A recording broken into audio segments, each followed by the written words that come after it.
Βρισκόμαστε στην κορυφή της φαβέλα Ρωσίνια, η οποία είναι μία από τις πιο γνωστές στην Λατινική Αμερική, αν όχι στον κόσμο. Εδώ είναι μια εγκληματική οργάνωση που κάνει κουμάντο που την ονομάζεται Κόκκινο Στρατός. Υπάρχουν πολλές εγκληματικές οργανώσεις εδώ στο Ρίο ντε Τζανέιρο και γενικότερα στη Βραζιλία, αλλά εδώ στο Ρίο ντε Τζανέιρο συγκεκριμένα είναι ο Κόκκινο Στρατός, οι Φίλοι των Φίλων, ο Τρίτος Αγνοστρατός. Είναι άλλη μια οργάνωση που αποτελείται από πρώην αστυνομικούς και στρατιωτικούς, η οποία λέγεται Μιλίσια.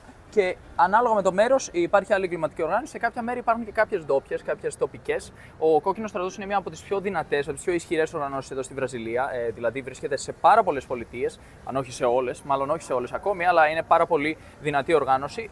Να πούμε ότι ουσιαστικά χρηματοδοτείται από την διακίνηση ουσιών και αυτός είναι ο τρόπος με τον οποίο έχουν χρήματα, με τα οποία αγοράζουν όπλα, με τα οποία συνεχίζουν να διατηρούν τον έλεγχο σε πολλά μέρη. Σε αυτό το μέρος εδώ πέρα, συγκεκριμένα στην φαβέλα της Ρωσίνια, απαγορεύεται ρητά να βλάψεις κάποιον, να κλέψεις, να σκοτώσεις κλπ. Και αν το κάνεις, θα τα βάλουν μαζί σου σίγουρα και θα έχεις πολύ σοβαρό πρόβλημα. Πολλοί άνθρωποι δηλαδή μπορεί και να έχουν χάσει τη ζωή τους γιατί έχουν παραβεί αυτούς τους κανόνες. Οι άνθρωποι αυτοί εδώ πέρα, αυτή η οργάνωση που κάνει κουμάντο σε αυτό το μέρος που βλέπουμε, στην πραγματικότητα θέλει την ησυχία της για να μπορεί να κάνει εμπόριο, να μπορεί να κάνει διακίνηση. Εδώ σε πολλά μέρη της φαβέλας υπάρχουν τα λεγόμενα στόματα του καπνού. Μεταφράζω τα πάντα από τα πορτογαλικά στα ελληνικά για να μην γυρνάνε κεφάλια και να έχουμε προβλήματα εδώ πέρα. Το θετικό είναι ότι μιλάμε ελληνικά και οι περισσότεροι άνθρωποι εδώ, η συντηρητική πλειοψηφία δεν μιλάει ελληνικά, έτσι μπορούμε να μιλήσουμε λίγο πιο ανοιχτά. Εγώ μιλάω. Η Νίκη μιλάει βέβαια, αλλά οι θα περισσότεροι. Θα τα πω όλα αυτά που λες εδώ. Λοιπόν, να πούμε ότι αν μπούμε σε στενά εδώ σε διάφορα μέρη, μπορούμε να δούμε ανθρώπους με αυτόματα όπλα. Υπάρχουν κάποια μέρη στα οποία υπάρχουν τραπέζια στα οποία πουλάνε ουσίες, δηλαδή έρχονται άνθρωποι εδώ, τουρίστες, έρχονται ας πούμε άνθρωποι που έχουν πολλά χρήματα, άνθρωποι.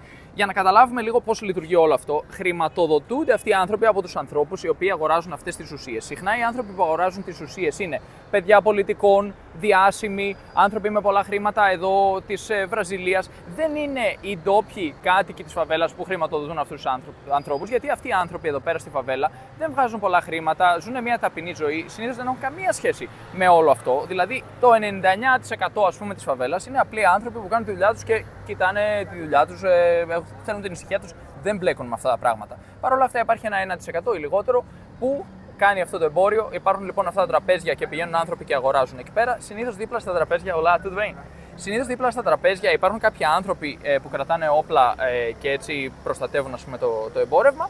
Σε κάποια άλλα σημεία υπάρχουν άνθρωποι που κρατάνε τσίλιες και ενημερώνουν τους ανθρώπους αν έρχεται κάποιος για να προστατεύουν στρατηγικά σημεία που χρειάζονται. Και κατά τα άλλα, στις κεντρικές οδούς εδώ πέρα δεν θα δείτε τίποτα, δεν θα καταλάβετε ότι υπάρχει όλο αυτό από πίσω. Εκτός αν έρθετε ενδεχομένως το βράδυ στο λεγόμενο baile funky, Παρασκευή βράδυ, ίσως Σάββατο βράδυ, εκεί μπορείτε να τους δείτε αυτούς τους ανθρώπους να κυκλοφορούν με όπλα. Κατά τα άλλα, η ζωή συνεχίζεται ήρεμα και ωραία εδώ στη φαβέλα.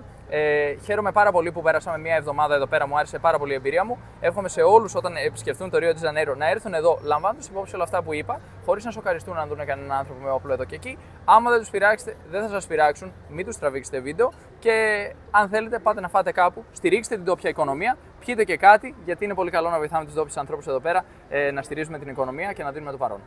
Παραγγείλαμε ένα χυμό εδώ πέρα, ο οποίος είναι χωρίς ζάχαρη και χωρίς πάγο. Εγώ έβαλα λίγο γλυκαντικό γιατί. Όπα! Τον έριξα και λίγο. Είναι χυμός λεμόνι, δεν είχανε πορτοκάλι. Ναι, οπότε είναι λίγο ξινός, αρκετά ξινός. Είναι αρκετά ξινός. Αλλά ωραίος είναι. Είναι πιο υγιεινός από την εναλλακτική που ήταν.